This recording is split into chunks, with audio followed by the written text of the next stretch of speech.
As the world turns its gaze toward the United States, the first 100 days of President Donald Trump's second term have sparked intense debate and analysis across the political spectrum. With a bold cover story from The Economist depicting a wounded eagle alongside the ominous caption, "Only 1,361 days to go," the outlet has encapsulated the sentiment of many who view Trump's presidency as a time of unprecedented upheaval for American governance and society. This symbolic representation has resonated with critics who argue that Trump's aggressive policies and unorthodox methods have inflicted lasting damage on the fabric of the nation. In the early days of his tenure, Trump has wasted no time in enacting sweeping changes aimed at reshaping federal institutions. His administration's approach has been characterized by a flurry of executive orders that some legal experts argue test the boundaries of presidential authority.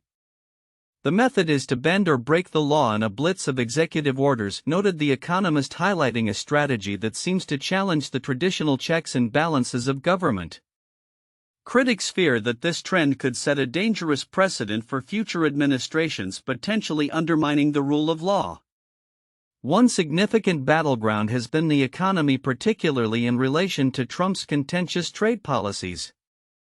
As the U.S.-China trade relationship continues to deteriorate, warnings from economic analysts suggest that the ramifications may soon manifest in tangible ways, including empty shelves and layoffs.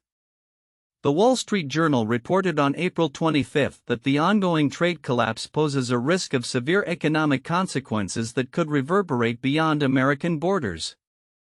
With uncertainty around trade policy being described as pervasive, the economic outlook remains bleak, particularly for industries reliant on international supply chains. Moreover, Trump's combative stance against the Federal Reserve has not gone unnoticed. His ongoing attacks on Fed Chair Jerome Powell might be indicative of a broader strategy to exert influence over monetary policy. As tensions mount, market analysts anticipate further confrontations between the White House and the Fed, potentially leading to chaotic economic scenarios that could affect everything from interest rates to inflation. As the housing market grapples with the implications of these economic policies, Realtor.com's chief economist Danielle Hale provided insights into the current state of real estate. In her latest update, she noted that while new single-family home sales saw an uptick, existing home sales have hit their lowest point for March since 2009. This disjointed market trend, coupled with rising rents in urban areas like New York City, underscores the challenges facing prospective homebuyers amid economic uncertainty. The impact of Trump's policies extends to immigration, where new strategies have been proposed to ramp up deportations. Critics argue that such measures could further polarize an already divided nation. Trump's reliance on a rhetoric of nationalism has sparked fears of increased division both domestically and abroad, particularly as the administration navigates complex international relations. Looking ahead, many are left to ponder what the next chapters of Trump's presidency will entail, as he continues to push his revolutionary agenda. The potential for significant policy shifts remains. Whether these changes will ultimately benefit or harm the American populace is a matter of fierce debate among analysts, politicians, and citizens alike. In conclusion, the first 100 days of Trump's second term have set the stage for a turbulent presidency that will likely be defined by its confrontational approach to governance and its far-reaching implications on both domestic policy and international relations. As the country moves forward, the eyes of the world will remain fixed on Washington, anticipating the outcomes of Trump's bold moves and their impact on the global stage. In a candid interview with Time magazine, President Donald Trump reflected on the first 100 days of his administration, addressing topics ranging from his approach to trade and immigration to foreign policy and the economy. Conducted on April 22. The interview with Time's senior political correspondent Eric Cortellessa and editor-in-chief Sam Jacobs provided insights into Trump's assertive governance style and his perspectives on pivotal national and global issues. Trump began by asserting the strength of the presidency, emphasizing that he is utilizing its powers as intended. "The President of the United States is the most powerful person in the world," he stated. At the same time, it seems like you are expanding the power of the presidency. He defended his actions, arguing they were necessary to address what he described as unsustainable trade deficits and a failure to control immigration. We were losing $2 trillion a year on trade, he lamented, emphasizing the need for a reset in U.S. trade policy. When pressed by Time on his consolidation of power, particularly regarding trade and immigration policies, Trump countered, "I think I'm using it properly. And I'm also using it as per my election." He reiterated his commitment to preventing what he termed the open border insanity of the previous administration, claiming that his administration's focus on building the border wall and enforcing immigration laws was crucial for national safety. The discussion then shifted to the economy, a cornerstone of Trump's campaign. While he acknowledged fluctuations in the stock market, he expressed confidence in a forthcoming economic boom, citing tariff income as a key driver. "We took in billions of dollars, we had no inflation," he asserted, downplaying concerns raised by economic analysts regarding rising inflation and contracting GDP. Trump's optimism contrasted starkly with reports from the International Monetary Fund, which projected economic challenges ahead. Reflecting on his tariff policies, Trump articulated a vision of self-reliance, stating, "There are no tariffs if they make their product here." He framed the tariffs as a mechanism to bring manufacturing back to the U.S. and claimed that major corporations were responding positively to his policies. "We have $7 trillion of new plants, factories, and other investment coming into the United States," he asserted, pointing to notable investments from companies like Apple. However, the president's remarks did not go unchallenged. Times reporters highlighted concerns from small business owners who felt overlooked amid his focus on large corporations. In response, Trump maintained that small businesses would ultimately benefit from his policies and emphasized the necessity of prioritizing national economic interests over individual corporate agendas. On the foreign policy front, Trump expressed a desire to reshape U.S. relations with countries like China and Russia, declaring his belief in the potential for peace in Ukraine and a willingness to negotiate with Iran. He claimed that peace negotiations would be more effective under his leadership, stating, "I think I'm the only one that can get this thing negotiated." His confidence extended to controversial subjects like Crimea, which he suggested could remain with Russia under the right circumstances. Trump's interview also touched upon contentious subjects such as the Supreme Court and immigration policy compliance. When confronted about his administration's adherence to judicial rulings, he deflected, attributing responsibility to his legal team. His remarks illuminated a broader tension between the executive branch and judicial authority, a theme that has characterized his presidency. As the conversation concluded, Trump reiterated his commitment to his policies and expressed a willingness to consider a presidential run beyond his current term, citing public support as a driving factor. "I have more people begging me to run again," he revealed, hinting at a potential future campaign. This interview not only encapsulates Trump's assertive approach to governance but also underscores the underlying tensions within his administration as it navigates complex issues in a rapidly changing political landscape.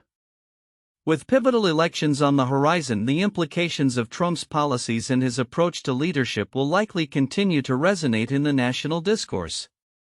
As his administration progresses, observers will be keen to see how his promises translate into tangible outcomes for the American public and the global community. As families increasingly look to travel abroad, Japan has emerged as a top destination on many bucket lists, particularly for those with teenagers. With its rich blend of ancient tradition and cutting-edge modernity, the country offers a wealth of experiences that can engage every family member. Yet navigating the complexities of planning a trip can be daunting, leading many parents to consider the convenience of organized tours or cruises. Melinda Fulmer, a senior travel writer, outlines the distinct advantages and trade-offs of both options for families aiming to explore Japan. Cruises provide an appealing mix of ease and comfort, allowing families to unpack just once and enjoy a floating hotel experience. With amenities like kids' clubs and family-friendly dining options, they can be particularly enticing for parents seeking to balance relaxation with exploration. Fulmer notes cruises also provide an easy source of kid-friendly menus at breakfast and dinner, allowing travelers to grab a quick meal before sampling authentic set lunches and hot pot meals in town. However, the allure of a cruise does come at the cost of authenticity. While families may visit popular attractions, they often miss out on the unique experiences that land tours can offer. For example, custom land tours can include hands-on activities like ramen-making classes or visits to local shrines tailored to a family's interests. Bethan Grant, co-founder of Inside Japan Tours, emphasizes this point, saying, "There's only so much trailing around and looking at things before kids get bored." This perspective underscores the notion that meaningful engagement can significantly enhance the travel experience for children. In terms of geographical flexibility, land tours also hold the advantage. They allow families to traverse beyond the limited itineraries of cruises, enabling visits to a wider array of destinations such as Kyoto, Hiroshima, and Mt. Fuji. Fulmer highlights that with taxis, buses, and the efficient train system in Japan, including the Shinkansen bullet train, families can cover vast distances with ease. When it comes to cost, cruises may initially appear more affordable, particularly with promotional offers. However, as Fulmer points out, the additional expenses associated with excursions, Wi-Fi, and premium dining options can quickly add up. Conversely, custom land tours often come at a higher daily rate but include comprehensive packages that encompass transportation, accommodations, and guided experiences, offering a more transparent pricing structure. Ultimately, both cruises and land tours can lead to unforgettable family adventures in Japan. The choice between them hinges on a family's travel style, budget, and what they hope to gain from the experience. As families continue to seek enriching travel experiences, Japan's unique offerings promise to captivate and inspire future generations. With advancements in tour technology and personalized travel planning, the future of family travel in Japan looks bright. Inviting families to create lasting memories in this enchanting destination. In today's competitive job market, organizations face a dual challenge: attracting top talent and ensuring that those hires remain engaged and committed to the company. As diversity, equity, and inclusion (DEI) initiatives come under increasing scrutiny, understanding how these programs affect employee retention has never been more crucial. Recent research published in the Academy of Management journal sheds light on this issue, particularly concerning the retention of women and individuals from racialized groups, offering actionable insights for organizations aiming to foster a more inclusive workplace. The research analyzed turnover rates within 270 to 280 law firms from 2010 to 2018, focusing on the impact of various diversity practices. These practices were categorized into three types: resource practices, non-discrimination practices, and accountability practices. Resource practices encompass supportive interventions such as mentorship and sponsorship programs, career guidance, and targeted recruitment efforts aimed at women and racialized employees. Non-discrimination practices typically involve measures like diversity training, while accountability practices aim to monitor DEI progress and hold organizations accountable for their diversity outcomes. A pivotal finding from the study indicated that resource practices alone were insufficient in reducing turnover rates. The combination of resource non-discrimination and accountability practices proved essential for creating a supportive environment that encourages employees to stay. A strong diversity program is one where these multiple interventions are implemented in tandem, the researchers noted, emphasizing that misalignment among these practices could lead to higher turnover rates. In a follow-up study involving 1,311 participants, researchers explored the differing perceptions of turnover intentions between non-leaders and leaders.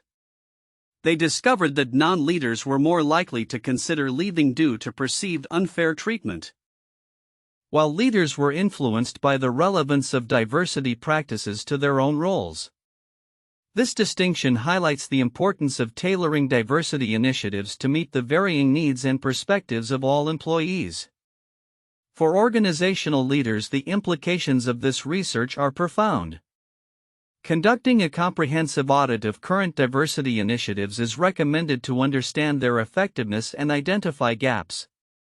Organizations may find they have implemented anti-bias training but lack the accountability measures necessary to drive real change.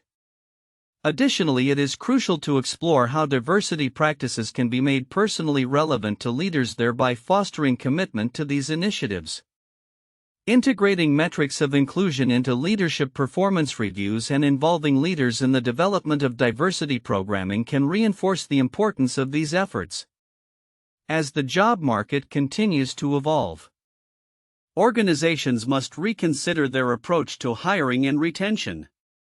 The findings from this research highlight that merely hiring diverse talent is not enough. Creating an environment where all employees feel valued and supported is essential for long-term retention. Organizations that prioritize a holistic approach to diversity, combining resources, non-discrimination, and accountability, will not only enhance employee satisfaction but also foster a more innovative and productive workplace.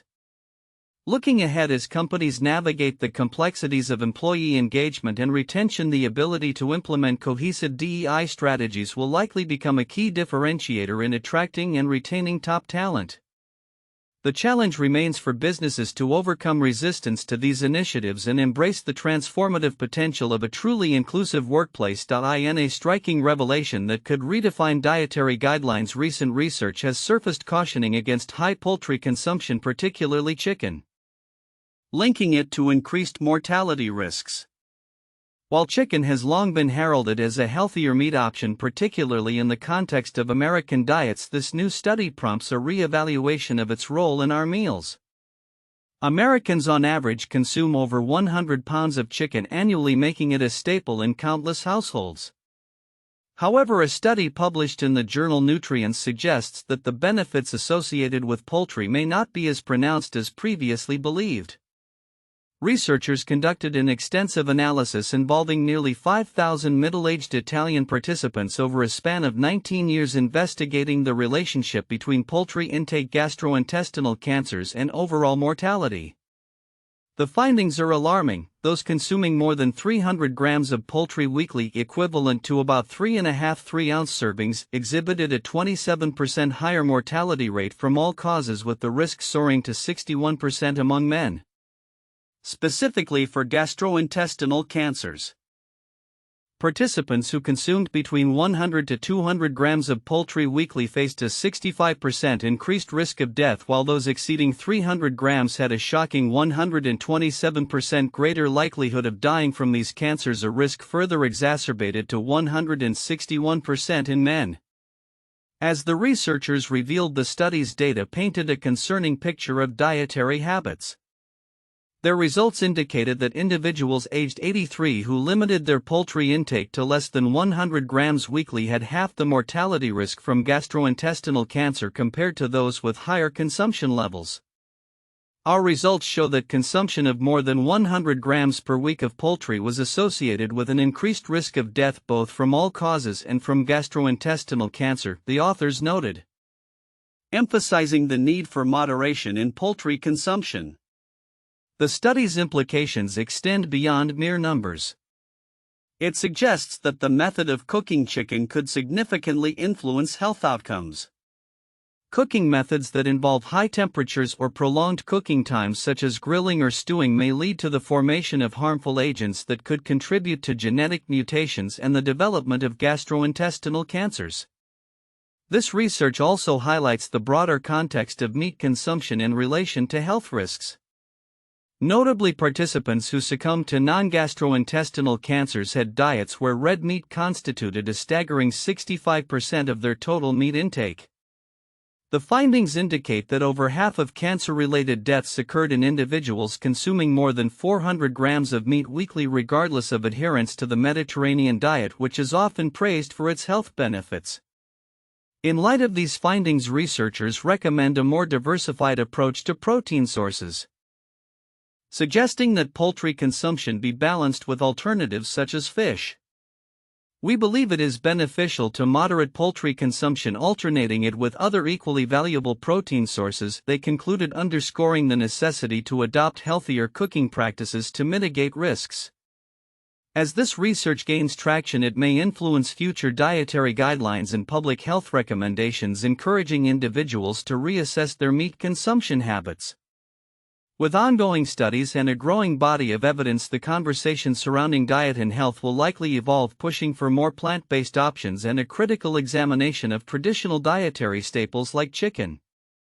The implications of this study could pave the way for new dietary paradigms aimed at enhancing longevity and reducing cancer risks, positioning health-conscious individuals to make informed choices in the kitchen. In a significant development for the tech industry, TP-Link, a leading manufacturer of networking equipment, is currently facing a criminal antitrust investigation in the United States. This inquiry, reported by Bloomberg, raises questions about the company's competitive practices within the router market, a pivotal area as the demand for home and business networking solutions continues to soar. The investigation comes at a time when the global tech landscape is already under scrutiny for various antitrust issues. Authorities in the U.S. have been increasingly vigilant in examining the business practices of major players, and TP-Link's situation reflects broader concerns regarding market competition and consumer choice. According to industry analysts, if TP-Link is found to have engaged in anti-competitive behavior, it could lead to significant repercussions not only for the company but also for the wider tech ecosystem. TP-Link has not publicly commented on the investigation, but the company has previously emphasized its commitment to fair competition and consumer satisfaction. The outcome of this inquiry could potentially reshape the competitive dynamics of the router market, which has seen a surge in demand as more consumers rely on robust internet connectivity for remote work, streaming, and gaming. The implications of this investigation extend beyond TP-Link. If the company is found guilty, it could prompt regulatory bodies to take a closer look at other manufacturers in the networking space, leading to a wave of heightened scrutiny across the sector. This could result in increased compliance costs for companies and a push for greater transparency in their operational practices. As the investigation unfolds, it will be essential to monitor how TP-Link navigates these challenges and whether it can mitigate any potential fallout. The case may also serve as a litmus test for how seriously U.S. authorities are willing to tackle perceived anti-competitive practices in the tech industry. Looking ahead, the outcome of this investigation will likely influence not only TP-Link's business strategy but also the broader regulatory landscape for technology companies. Stakeholders, including consumers and industry players, will be watching closely to see how this situation develops and what it may mean for the future of competition in the networking equipment market. As the tech industry continues to evolve, the importance of maintaining fair competition remains paramount, and TP-Link's case could become a pivotal moment in shaping that narrative. In a groundbreaking revelation, a recent study published in Nature has uncovered surprising insights into the ancestry of the ancient Phoenicians, a civilization renowned for its maritime prowess and cultural contributions across the Mediterranean. This research, led by population geneticist Harold Ringbauer from the Max Planck Institute for Evolutionary Anthropology, challenges long-held assumptions about the genetic lineage of the Phoenicians, suggesting that while their cultural influence was extensive, their genetic legacy remained largely localized. The Phoenicians, who emerged over 3,000 years ago in what is now Lebanon, established city-states that became crucial hubs for trade and communication throughout the Mediterranean.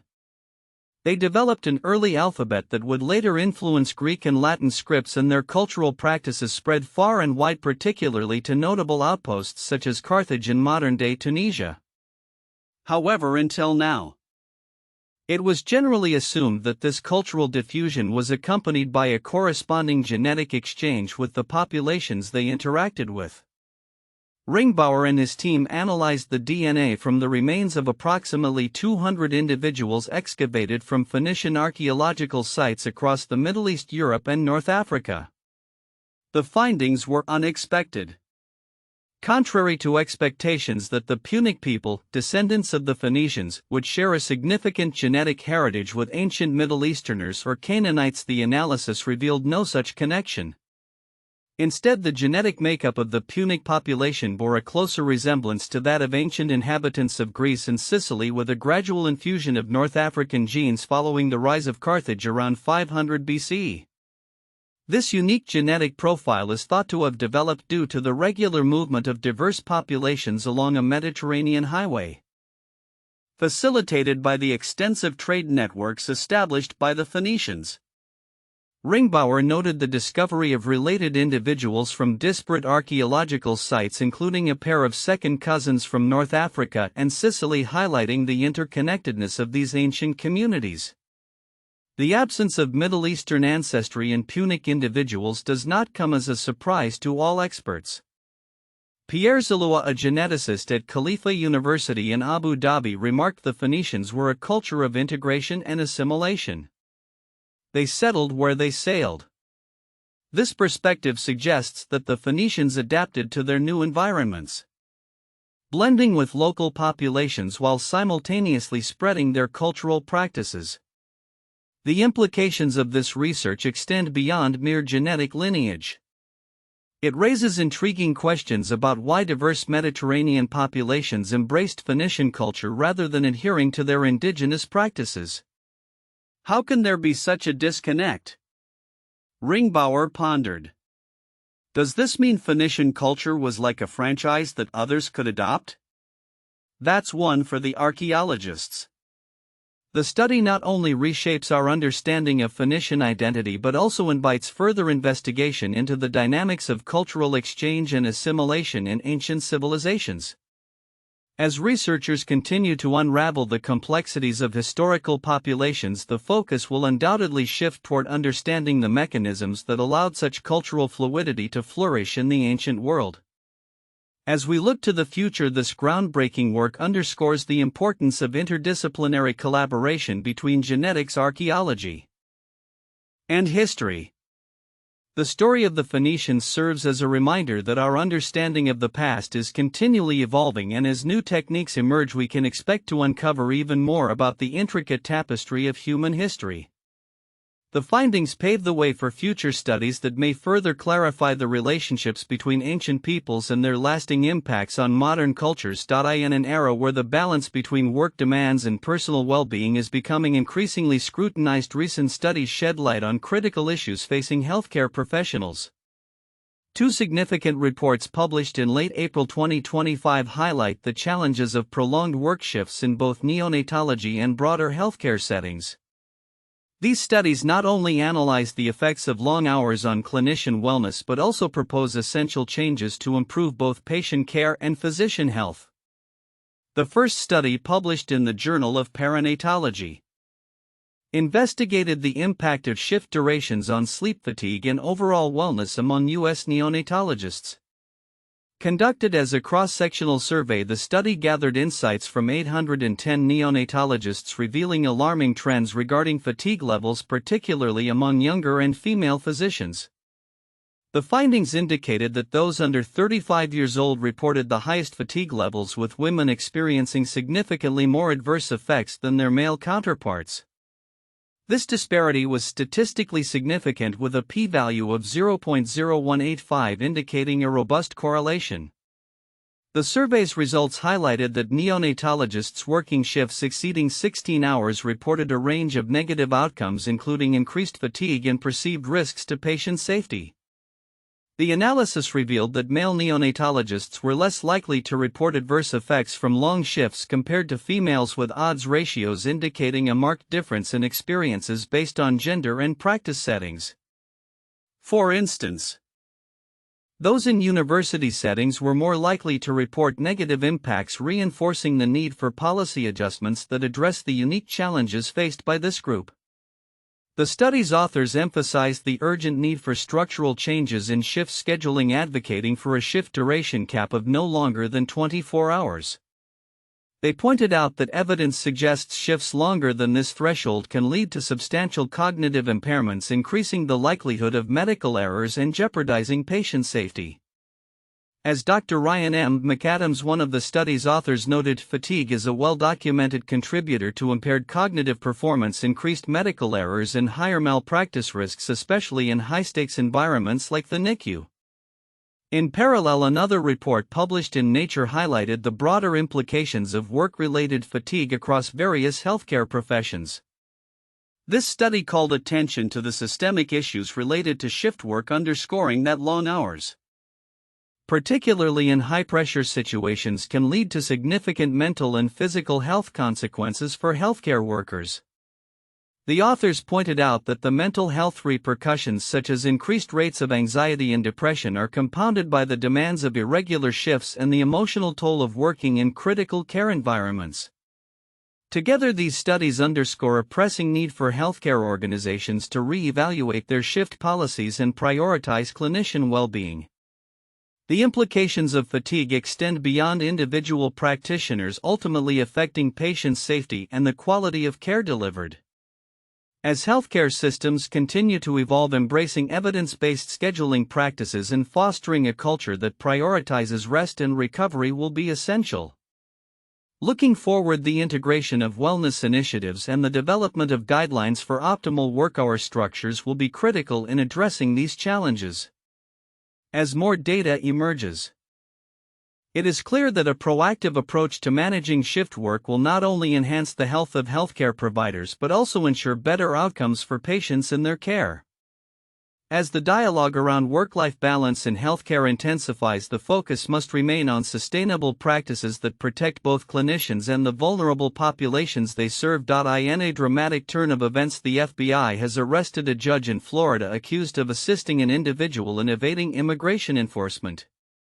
This development has raised significant questions regarding the integrity of judicial processes and the broader implications for immigration enforcement strategies across the United States.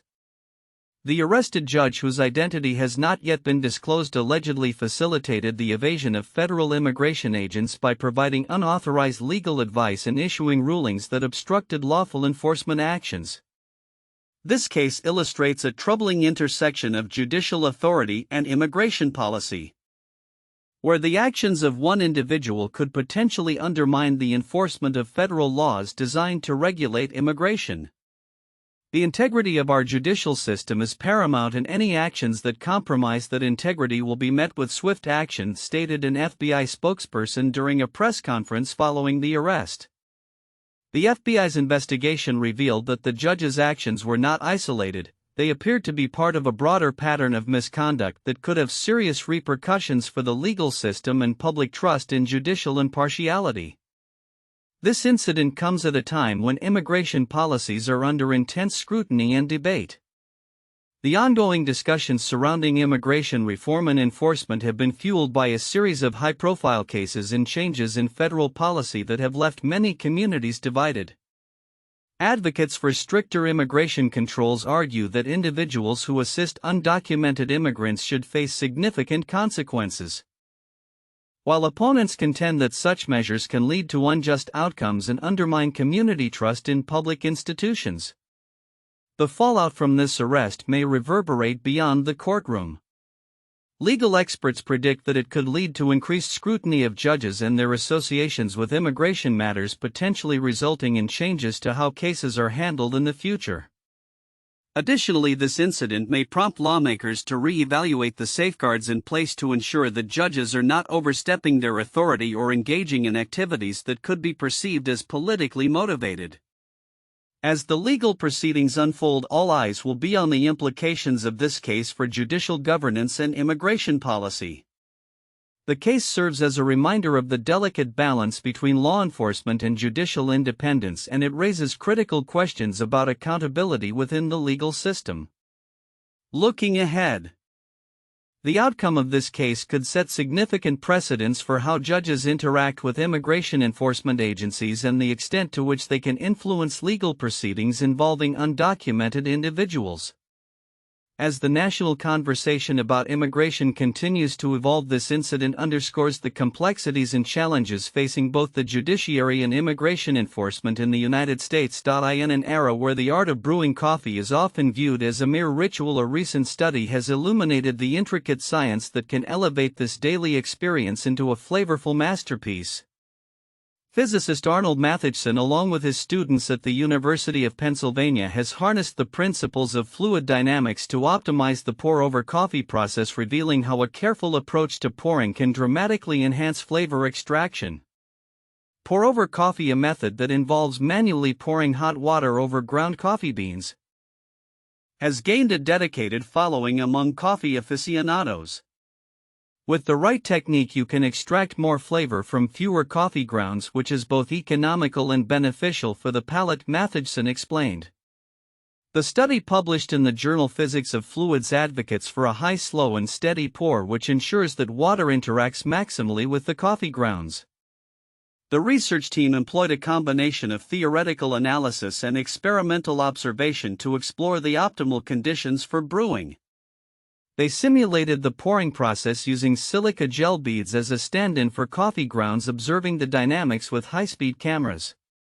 Their findings indicated that maintaining a steady stream of water from a height not only improved extraction rates but also created a phenomenon they termed the avalanche effect.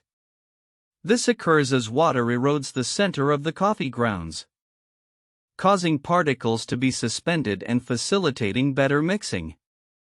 Margot Young, a graduate student and former barista involved in the research, emphasized the importance of technique. When pouring, your jet of water should look like a smooth column. If it starts to break up or form droplets, it's a signal to pour from a lower height, she noted. While informal taste tests were conducted, the researchers acknowledged the subjective nature of flavor preferences, advising coffee lovers to experiment with their own brewing methods. Matheson's foray into kitchen science began during the COVID-19 lockdown, when he lost access to his lab. His explorations in culinary physics led him to examine various cooking techniques, ultimately culminating in a 77-page review titled Kitchen Flows, which connects scientific principles to everyday cooking. The burgeoning field illustrates how kitchen experiments can inspire scientific inquiry and vice versa, with potential implications for a myriad of culinary applications. Looking ahead, Matheson and his team plan to expand their research, delving into other coffee brewing methods and the physics behind latte art.